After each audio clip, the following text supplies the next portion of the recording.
안녕하세요. 이번 시간에는 매출은 했는데 매출채권이 돌아오지 않고 부가가치세는 억울하게 내게 되는 케이스에 대해서 말씀을 드리겠습니다. 부가가치세는 매출이 발생하면 일단 매출액의 10%를 내는 형태라고 말씀드린 바 있습니다. 그런데 매출이 전부 현금 매출만 있는 게 아니죠. B2C 비즈니스가 아닌 이상 오히려 매출채권 형태로 회사가 가지고 있다가 일정 기간이 지난 후에 현금을 받는 게 더 일반적인 형태일 것입니다. 문제는 부가가치세는 매출이 있으면 일단 내야 하고 매출채권은 일정 시간이 지난 뒤에 현금으로 회수가 되는 상황에서 발생합니다. 회수가 잘 되면 좋은데 회수가 안 되면 어떻게 될까요? 100원 매출할 때 매출처로부터는 부가세를 포함해서 현금 110원을 최종적으로 받아야겠죠. 그런데 이걸 6개월 있다가 받기로 했고 그 전에 부가세 신고기한이 도래합니다. 회사는 일단 부가가치세 10원을 자기 돈으로 내는 것이죠. 그런데 6개월이 지나도 혹은 1년이 지나도 매출처에서 돈을 안 주는 케이스가 있습니다.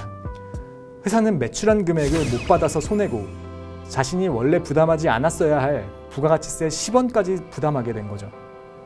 이 10원을 대손세액이라고 합니다. 부가세법은 이런 안타까운 케이스를 구제하기 위해서 일정한 조건을 만족할 경우 매출세액에서 대손세액을 제외하도록 하고 있습니다. 대손세액의 공제 요건을 보기 전에 잠깐 주식 투자 얘기를 하겠습니다. 회사의 주가 그래프가 그려드린 그림과 같을 때 매입하고 나서 서서히 하락하는 것과 매입하고 급락하는 것 어느 게 더 나쁜 투자라고 생각을 하실까요? 물론 둘 다 나쁜데 저는 오른쪽 서서히 하락하는 경우가 더 안 좋은 투자라고 생각을 합니다. 서서히 하락하면 희망을 놓지 못해서 계속 홀딩하면서 기다리다가 결국 주가는 빠져버리고 그 기간에 다른 주식에 투자했으면 얻을 수익까지 날려버리게 되거든요.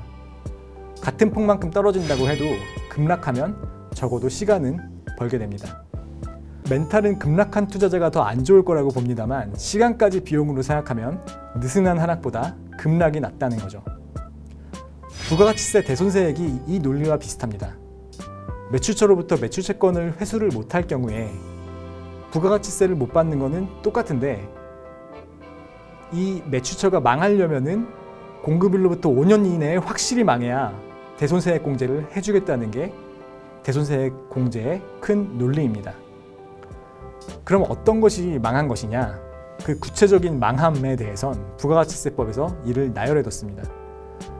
대표적으로 파산, 강제집행, 행방불명, 실종 혹은 사망 등이 있습니다.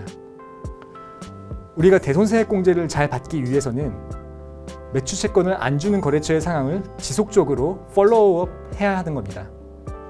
그래서 부가세법에서 망했다고 하는 사유가 발생할 경우에 대손세액 공제를 적절히 받아야겠죠. 물론 나중에 알아도 대손세액 공제를 받는 방법이 있습니다. 그러나 이는 세금을 돌려달라고 하는 절차인 경정청구에 의한 것이고 금액이 크지 않을 경우에 경정청구에 들어가는 노력이 돌려받을 세액보다 더 커져버릴 수가 있습니다.